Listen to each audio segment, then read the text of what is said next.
Саламатсыздар ма, YouTube каналының көрермендері. Бүгін сіздермен картоппен салат жасау тәсілімен бөлісетін боламын. Сонымен бізге керегі картоп, пияз, қызыл бұрыш, көк пияз, петрушка, укроп, ет, жылқы еті мұнда, сарымсақ, ащы бұрыш, соя соусы, уксус, сұйық май, шекер, тұз, кристаллик, қара бұрыш, паприка. Бірінші біз теркіден өткізіп аламыз, карри теркісінен өткізіп аламыз, соломка қылып картопты.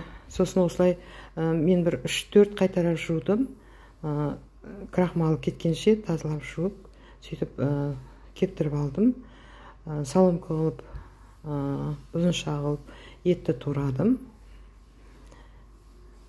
Жұқалау қылдым, бір қуырғанда пісіп қалатындай етіп. Пиязымызды, көкөністеріміздің барлығын ұзынша жұқалау етіп турап аламыз. Сөйтіп плитаға су құйып қоямыз, қайнатып. Осыларды турап болғаннан кейін картопымызды бір қайнатып аламыз.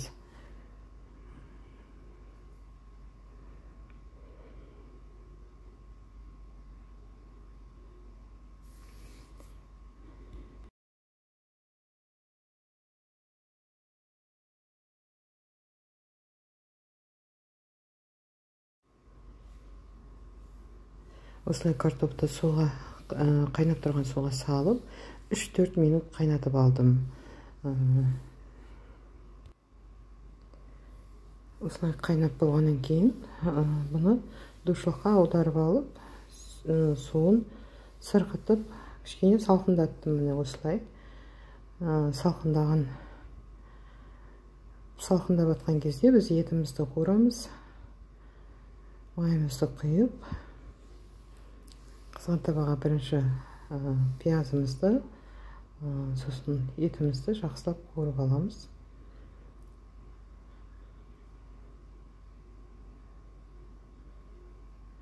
Мен осындай қызық қоңыртылау болған кезде үстіне етті салып, екеуін жақсылап қуырамыз.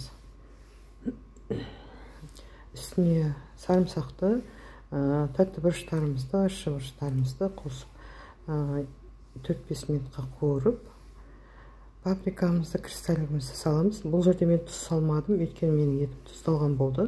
Егер тұздалмаған ет болатын болса, міндетті түрде тұздайсыздар дәміне қарай. Сосын соя соусын құйдым. Сонымен дайын болды мен. Енді салаттың басын құрап, салат істейтін боламыз. Піскен картопымыздың үстіне қуырған етімізді араластырып, үстіне шекерімізді, уксусымызды, көкөністерімізді